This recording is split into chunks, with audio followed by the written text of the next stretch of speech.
welcome back to Professional AF Podcast. Today you're here with G, Bella, Elliott. And today we are going to talk about TCNJ athletics and our thoughts and how we feel about the program here at TCNJ. Does anybody want to take the floor? I can start off. I think it's pretty obvious that like the sports culture at TCNJ is not really the same as a lot of other bigger schools.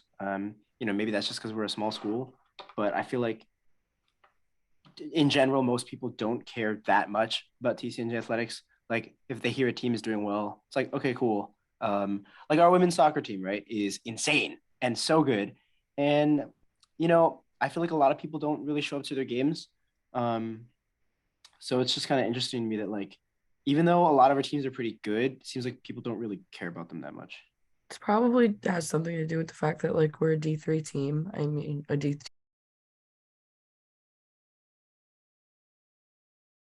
I actually know. I heard somebody saying that our hockey team was like promoted to D1. I didn't even know that was like a thing. Let me go find that out right now. I now. heard that. Oh, there you go. TCNJ athletics. Nobody even knew that. Yeah. Just to speak for like myself, I'm so unfamiliar with anything regarding TCNJ athletics. Like Elliott said, like I know that we have good teams, but like I feel like they're just undermined on campus for some reason. Like it's not like marketed well to the students, I guess. I don't think they're undermined like certain teams. Like obviously everybody knows football, but like everybody knows football for either being really shitty or doing shitty things. As for like males basketball, like they have a really good team and the guys are really nice, and it's like you don't hear about them because they're not a bunch of dicks. So, but also it's like Bella said, like we're a D3 school and not many people pay attention to a D3 school because at the end of the day we are D3. So I did look it up. Apparently, the ice hockey team did actually get promoted to D1 this year, and they won their first game of the season 4-2. Wow! D1, so. As a D in the D1 division, crazy. So that means cool. Our hockey team is good. So yeah, guys, and it's actually not the only team. Apparently, rugby plays at D2 as well. I thought you were trying to say Rutgers. No, I heard that, and like. Oh, I didn't know when I heard. I was doing a tour and somebody actually told me and I was giving the tour. So that was really good. Oh, wow. Yeah, that was Let's awesome. go, Bella. A lot of people on Lions Day too came and asked about like cross country. Like it wasn't even like cross country. I'd know nothing. Oh, like because I had to work the intramural sports, like in case people came over and we were right next to the athletes and everybody was just like, oh, cross country. And I was like, what's going on with cross country? Let me get in cross country.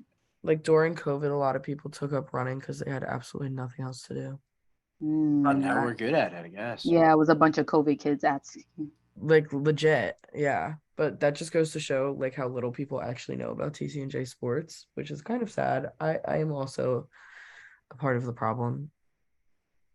Yeah, I mean, I think enough. You know, hockey went D1.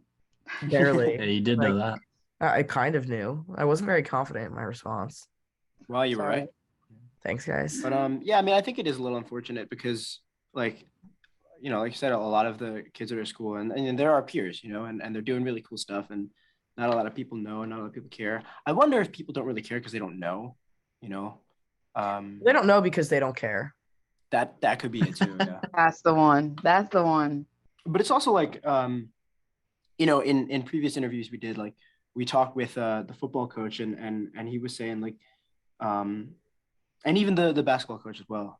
They were saying that because there's not so much talk about their teams, like it does help their players focus a little, and so maybe it's a benefit for them. Because I guess like what a lot of the coaches that we've talked to have said is like, because their guys are not, playing to go pro, they're playing for here and now, and then like trying to put themselves in good positions for their careers, for their lives outside of sports. So it's a little different stakes. So I guess maybe there's a benefit almost to there being like less noise, but I don't know. I feel like it's a little bit of a shame. Like if I was on the women's soccer team, if I was on any of these teams that are balling out, like I would, want people to know that we're doing well.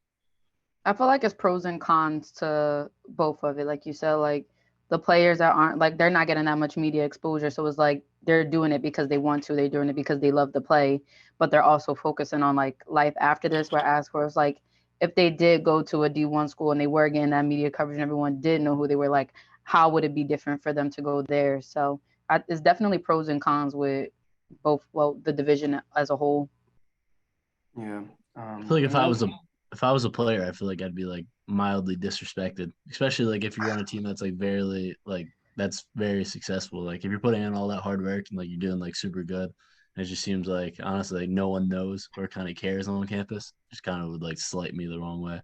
Well, yeah, and like kind of segueing into our interview, TCNJ Wrestling is actually really good, and they have a lot of guys who qualify for like these really big titles, and I know like absolutely nothing about wrestling, so that's like well, you're about to in like about 30 seconds. Does anybody else have anything to add?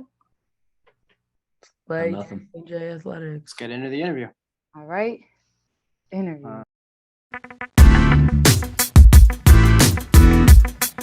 All right, so first of all, thanks for coming. For those watching, this is Joe Galante. Am I saying that right? Galante?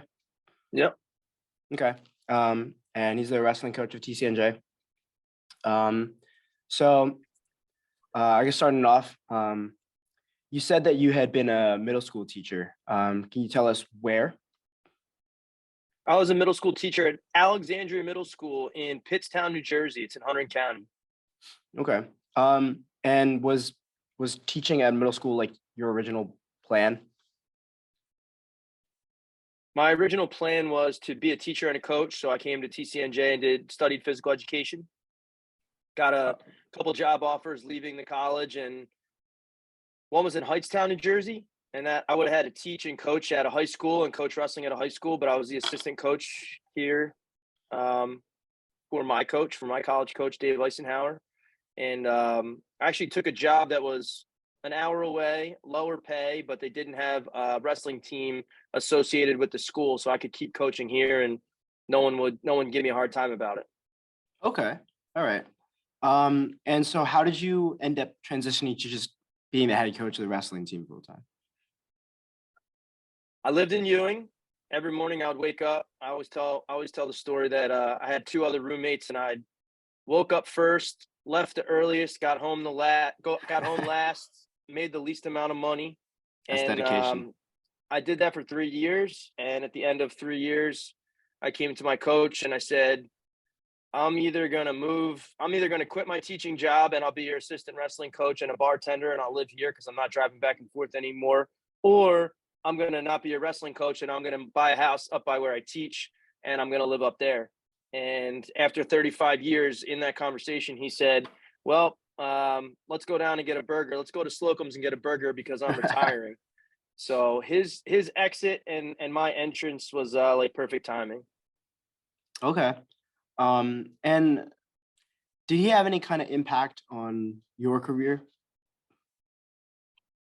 I would say huge impact, probably on everyone that wrestled from the college from, I think it was 1972 to 2011 is when he retired, and that's when I began. So Coach Ice was he's a legendary coach, not only for winning matches, but just for it's like being the people's coach. You know, he was a good guy. He cared about you. He made you work hard. He got you better. And you don't run into too many people who didn't have a good experience wrestling for him.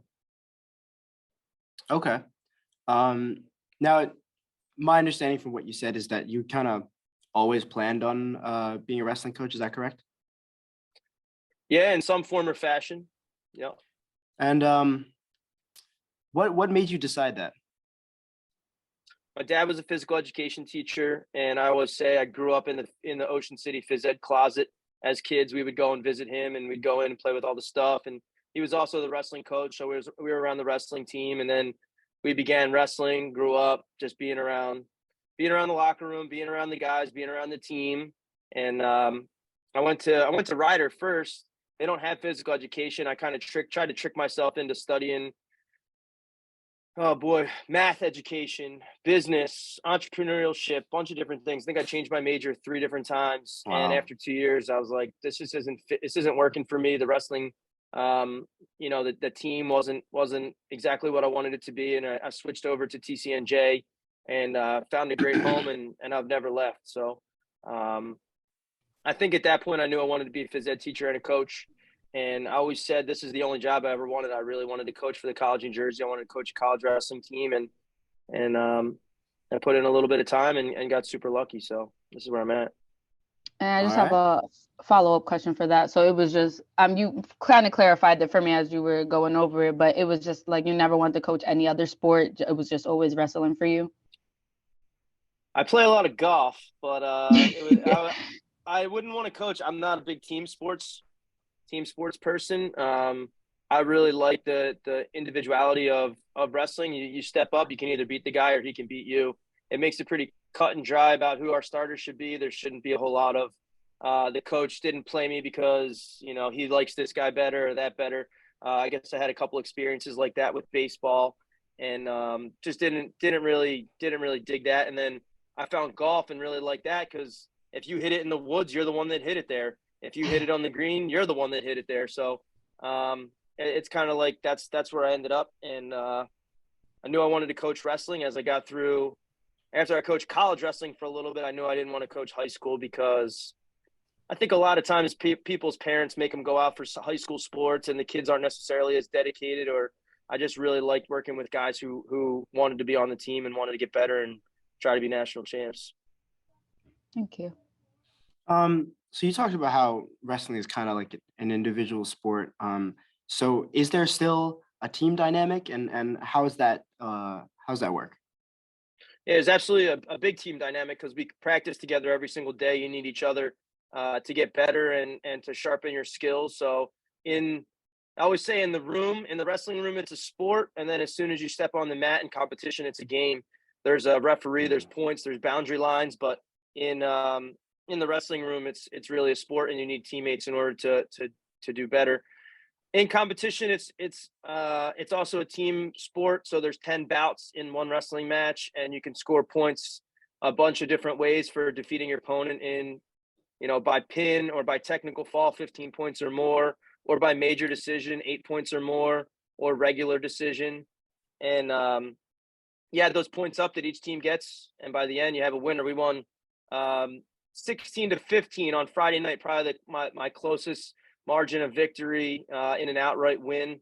We've won a tie on criteria before, but sometimes. And then the next day, Saturday, I think we won 43-6, 43-5. We beat the team 9 matches to 1, and we racked up a lot of pins, so we scored a lot of team points. And the day before, obviously, all the matches were hard fought, regular decisions, but each individual's efforts goes into how those points are scored and how all that goes down.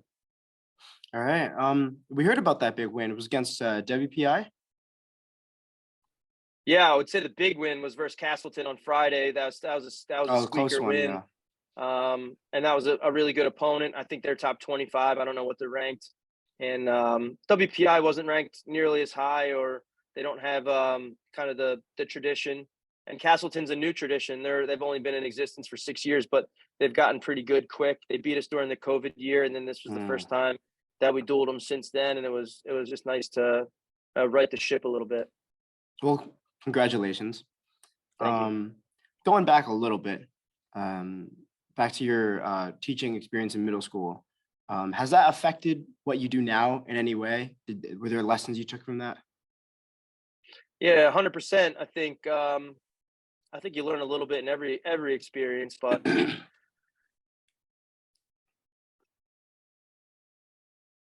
I couldn't put my finger on exactly what I've learned. I think each day we probably learn from yesterday, and I do know that I wouldn't be here without that middle school job. The contract that we signed had flexible hours, and I developed a program in the mornings, and I'd bring the kids in an hour before the first school bell. So I think we started at 9 o'clock, and I would bring kids in at 8 o'clock, and we would do fitness from 8 o'clock to 9 o'clock.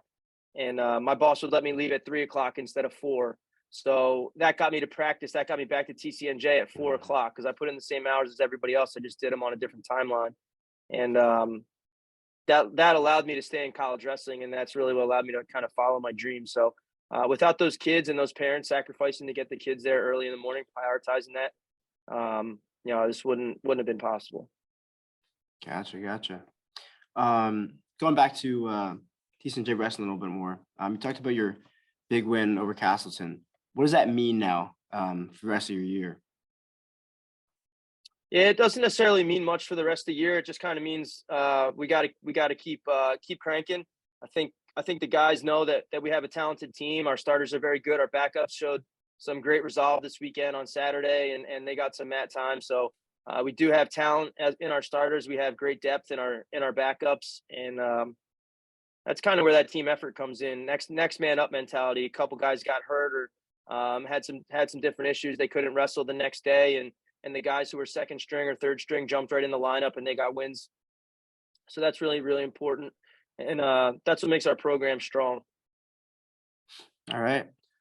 So what's been kind of, if there is one, like the central storyline this year? What sort of goals or struggles have you guys had? So we set our goals at the beginning of the year, and last year we had a team record of 9 Scholar All-Americans. And that means you have to have a 3.2 or better GPA, and you have to win 67% of your matches and be in at least half of the team's competitions. So last year we had 9 was a team record. The year before was 7. That was a team record. This year we want to have 10. We can absolutely do it. A lot of our guys are focused. We run study hall once weekly. We're doing academic monitoring and meetings. Another thing that we're looking to do is we had 6 national qualifiers. So we go to the NCAA championships in March, and the NCAA qualifier, the Mid-East Regional, is at the end of February. If you place top 3 in that tournament, you get to go to the NCAA championships. We had 6 wrestlers do that, and that's the first time, I think, since 2004 or 5 that we've had that many go. So the first time in my coaching career that we've taken 6 wrestlers. We're going to try and qualify at least 7 this year, build it off of that. We won the Mid-East region. The last 2 times it was wrestled. We're going to win that again. That's another one of our goals. And I think we put one more on paper, was be a top 15 team at the NCAA championships. Last year we didn't finish great. We had 2 All-Americans, two guys placed in the top 8. And this as a team, we were top 30. So we'd like to be top 15 this year.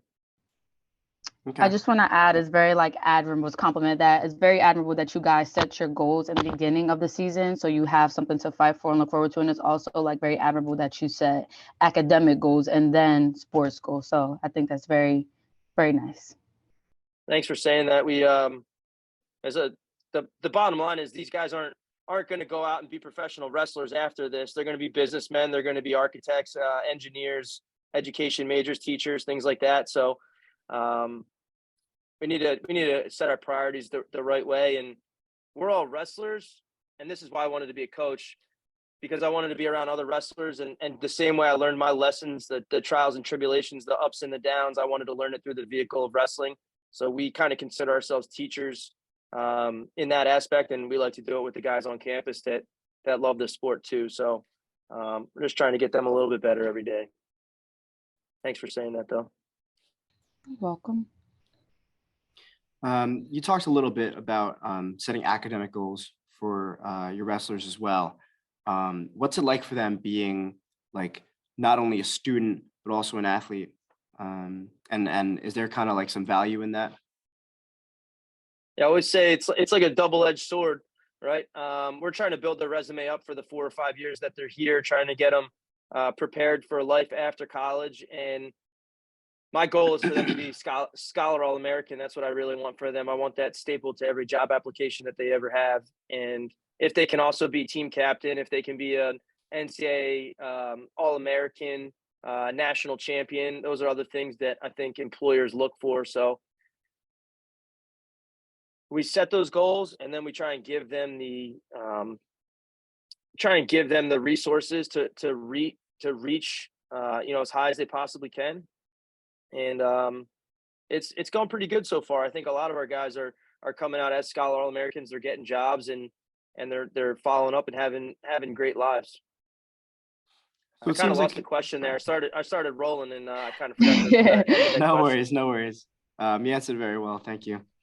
So it seems like it's kind of, not just about not just about their wrestling and not just about their college experience, but about their like life too? So we have a graduate assistant. He's from the University of Pennsylvania, and over the last 2 years, his name is May Bethea. Over the last 2 years, we've really taken grasp of what it means to be TCNJ wrestler. When he came here about a year and a half ago or so, I told him that the culture was good. It wasn't great, but it was good. We're a good team, and I think the culture can get better. And we focused really hard on what I call our team virtues: character, commitment, positive attitude. And every decision that we make is based upon those three things. And if we ever have a tough decision to make in the office, what should we do with this guy? What should we do with that guy? Is this good for our program? We try and sit back and take a second and think about, those virtues and those traits, and are they being exemplified or not? And if they are, then we go with it. And if they're not, then we kind of move in a different direction. So very important for us to be building the whole person rather than just a piece of the person. I think if we just taught them wrestling, they'd end up their college career and they know how to wrestle, and they might not do a whole lot of the other things. So just as an example, this year we've added just for foundational health, we've added a dietitian at 3:45. The guys will do yoga. They're coming off of a competition, so they'll do yoga, after dual meets or tournaments. We also have academic advisor for the team, and just all these little components. We do mental training. We Zoom with the guy in California and just do some goal setting, some imagery, different things like that. And so we're trying to pull everything together and make it all work. Yeah, I was gonna ask you, talk about like bringing guys in that have graduated from here, and then also like taking care of your guys mentally and physically. So would you say like you've created a good family foundation within your guys and within your team? Yeah, I would say that's really, really important. We're also doing a lot of team building stuff where, it all comes from fundraising, right? So we try really hard with fundraising, and a lot of people donate money so that we can do special things like the things that I mentioned. And another one that we kind of pinpointed first was team building. So getting them together to have dinner, getting them together to watch the UFC fights. We went paintballing earlier this year. We'll just do fun stuff like that. We're going to take a trip to Kentucky to compete in January. When we go down there, there's a couple different museums that we'll go and visit. We do a team banquet at the end of the year. So all these little components, if we can do like one cool thing together a month that's not wrestling related, but it is with our wrestling family, then that's a special thing, and that's what brings our guys together. All right. Do you think that this experience, being a coach of these guys, has it taught you anything about yourself or helped you grow as a person? I think it's real similar to the other question that you asked, and I think that we're learning every day. I think that we pick up different stuff all the time. This morning we did five sessions of video review, and had a session at 10 o'clock, and by 11 o'clock I was explaining something to a different guy about something else, and a light bulb went off that we should be explaining this to everybody in this specific way. So it just had to do with how you're going to dominate your opponent, and even if they do something on a positive note, you've got to respond yourself in a positive manner, and just kind of how to impose your will on a person. So even today I got a little bit better and try to figure something out, and I'm already excited to pass that on to the rest of the team and try that out in practice and see how we can kind of implement that into our system and see if it clicks, because you're always looking. You explain something and maybe three guys pick it up, and then the next day you got to have a different coach explain the same thing in a little bit different way, a little bit different style, and then three other guys pick it up, and we've got to get to 30 guys. So you got to explain things multiple times, different ways, and have as many different examples, I think, as you can that all work in the same direction. All right. I would say I'm gonna piggyback off that. I'm gonna add something in. Having kids, having my two sons, and having a family, my wife, that's taught me a lot. So I think my wife and I have been married. Don't tell her. I think 5 years. But our sons are 3 and 1, and having people grow, right? Having a family grow in front of your eyes.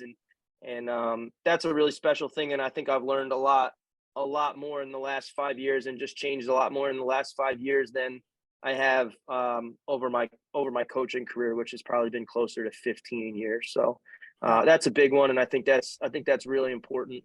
I can relate to that because my mom, I was 16 and she had just had a baby. I'm 19 now, but going from having no one to now like a 3-year-old, like you just want to be better. You just want to set the right example for them as they grow. And like you said, like seeing a person grow before your eyes is like, you really realize how much time you have and like how time waits for literally no one. But yeah, could relate to that one. Congratulations too on the 1-year-old and your family. Thanks. Yeah, they're super fun, and I've done everything this team has ever. The last 20 years, I've done everything that we've done. We've had wins, we've had losses, we've traveled north and south, but now I get to do it with my 2 boys, so everything's brand new and super fun. So just enjoying everything a little bit more. That's really nice. Now, am I correct that you also wrestled at TCNJ when you were here? Yep. Okay. How does that experience, as a student, as a wrestler, compare to now being a coach and being on the other side of it? I laugh sometimes because we're asking these guys to do things that I never did. Things that I hold them accountable for that I wasn't held accountable for. But I think that's how we're going to get better. If I learn something at 38 years old and I teach it to them when they're 20 or 21, they just got 17, 18 years better than I'll ever be. And I watched my dad start a business. I think when he was 40, I started a business when I was 26. And that's just something other than he was a teacher. He had a couple businesses going. I have a wrestling camp that I run. So are always trying to get just a little bit better. So passing the knowledge down to the next generation, hoping they can implement it quicker than we can, because then they'll be able to pass it on to somebody else. And that's how we're seeing so much growth and I think in our community, but then also, in the world, trying to think. Yeah. So how does this season compare to others that you've had at TCNJ as a coach? Still early, man. I don't know. It's been really good. It does feel, I would say, normal. Coming off COVID, we had the COVID season where we only had 5 matches. We were getting swabbed every single day. That was a really tough one. Last year was a little bit more normal. I think we were still a little bit nervous. Maybe we'll get shut down. Maybe we won't be able to travel. Got to wear a mask here. Got to do this or that. This year, everybody's cool. We got tested once at the beginning of the year. No one really says COVID. It's not really a thing. So I think that's good. But we had a blast last year. We had so much fun last year. Really good class coming in. I think we were all excited to kind of get out and be back with the squad.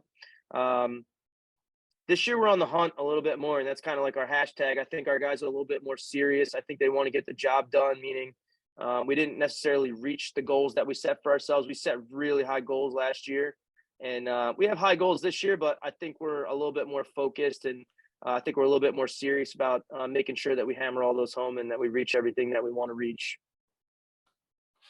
All right. Well, we don't have a lot of time left, so I'll wrap it up. I just got one more question for you. What does the future look like for TCNJ Wrestling? I think the future is bright. I mentioned May Bethea. He's our graduate assistant. We did a real good job with our recruiting last spring. So we brought in 50 juniors, I think, maybe, and that number might be up to 60 by now. So we're recruiting the class for 2023. We've already got 10 guys signed as far as verbal commitment. They're going to get letters right before Thanksgiving. So in the next couple of days, they should be getting acceptance letters. And then check our Instagram. They should be popping on, I was accepted at the College of New Jersey. I'm committed to the admissions process and that kind of stuff. So we're very excited about the guys coming in. But I think this year we're going to finish strong. And then the guys that we have on the team returning, if they stay committed to our training regimen and all the little things that we're asking them to do, then it's going to add up to a real lot. And I think you could see TCNJ return to what we were in the 70s and the 80s, which was national championship team, winning 5 national titles between 1979 and 1986. So not too many people know this, but there's only been 2 teams that have won a national title since 1989. TCNJ won in 86, and Augsburg in Minnesota and Wartburg in Iowa have basically just passed it back and forth since 1989. And obviously TCNJ would like to be a team that throws their hat back in the mix and try to compete for a title. For sure. All right. Well, that's all I got. G, if you have anything. Otherwise, I'm all good. All right. Thank you, Coach, so much for coming on. Who is this for? So we're doing a podcast as a part of the sports commentary class with Professor Keith Glock. Who is it? Professor who? Keith Glock. Glock. Okay, I've heard of him. Yep. Yeah. Cool. So it's our 4th episode now. And your communications majors? Yes. Journalism for me. Cool. Journalism. Cool. But you're our second to last interview. We only have one more left, and we decided we included you in this one. So, and we have the best podcast. Appreciate it. Sounds good. All right. If you need anything, let me know. All right. Good luck. For sure. All right. Thank you. Thank you so much. It was so nice talking to you. Good luck with your season. Thanks. Take care. Good luck with everything. All right. Bye. Bye-bye.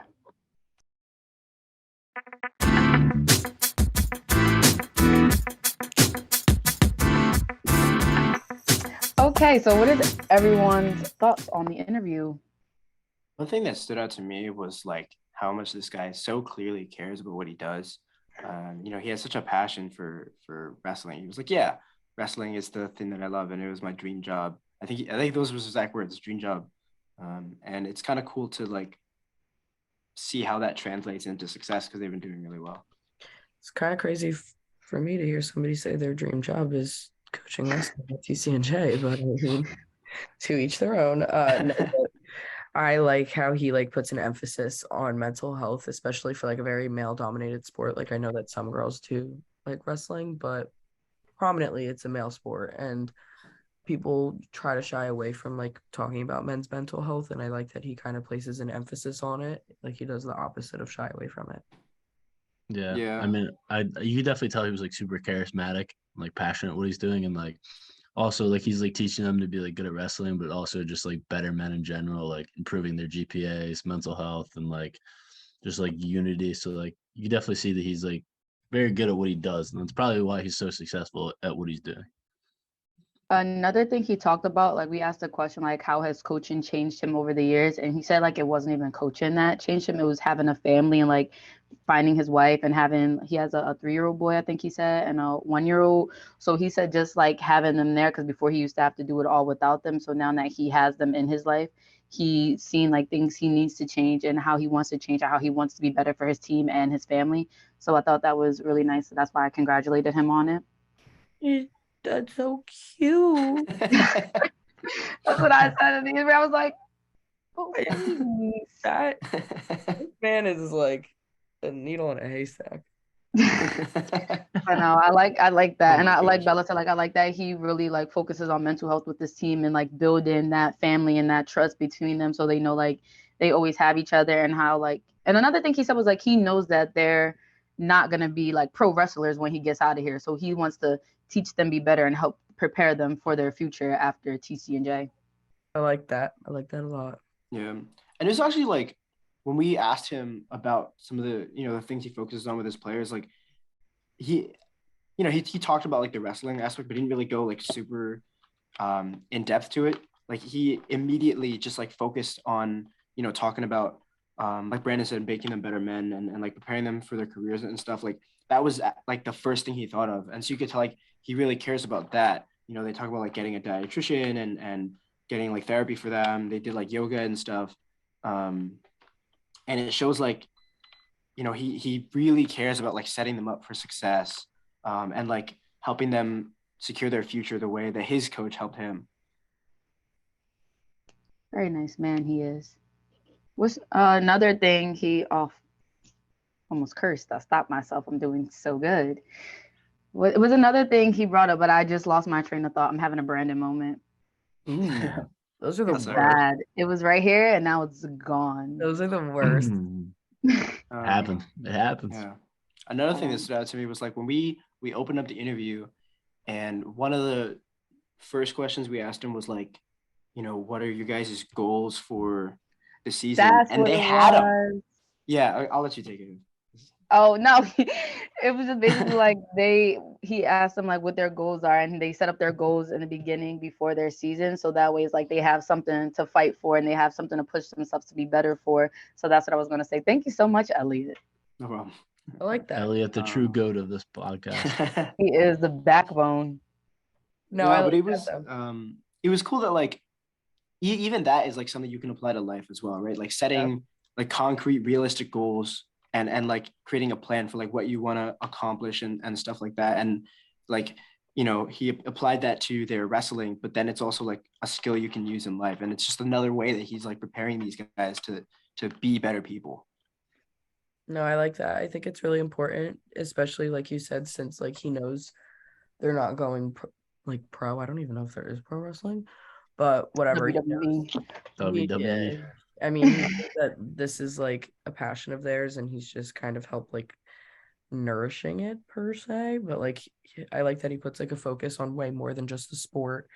And I mean, I hope that their goals like are more than just like wrestling goals. Maybe like add some academic. You know what? I'll go talk to him about that. They were academic. They were like half of their goals. Like he listed like 3 of their goals they had, which is obviously like make it into like their division, like state championships and stuff, and like get the title back.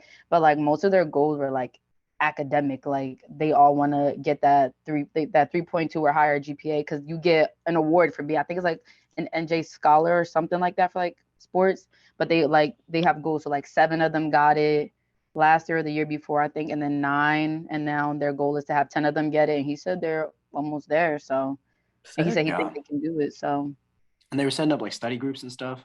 Yeah, they study like once a week, every day, and they do it with each other. So again, that family aspect of it. I think the fact that like he is so like structured and like goal oriented, task oriented, whatever you want to call it, is like another reason why they're so successful. Because like I mean, he makes them like really have to like care about not just the sport itself, but like meeting the criteria and stuff set that like your other teammates have to meet. Just like overall improve yourself. Just like it's just impressive the structure that he's able to provide. Yeah. And building off that, like one of the things he talked about that stood out to me was, you know, he brought up how wrestling is like an individual sport. Like during each like match or whatever, there's one person from each team. But he was saying like, you know, when we're back in the gym, like it's a team thing, you know, and everyone's working together. So you know, just another example of like that building that family bond. I agree. Anybody else got anything? No, ma'am. All right. That was the end of this podcast. Thank you guys so much for watching and listening. We hope you have a wonderful holiday, and we'll see you in 2 weeks for our last podcast. Last one. Yay! Oh, you're gonna miss us. They get to see Happy Thanksgiving, Professional AF fam. Of course. Happy Thanksgiving. Spend time with your families. Peace.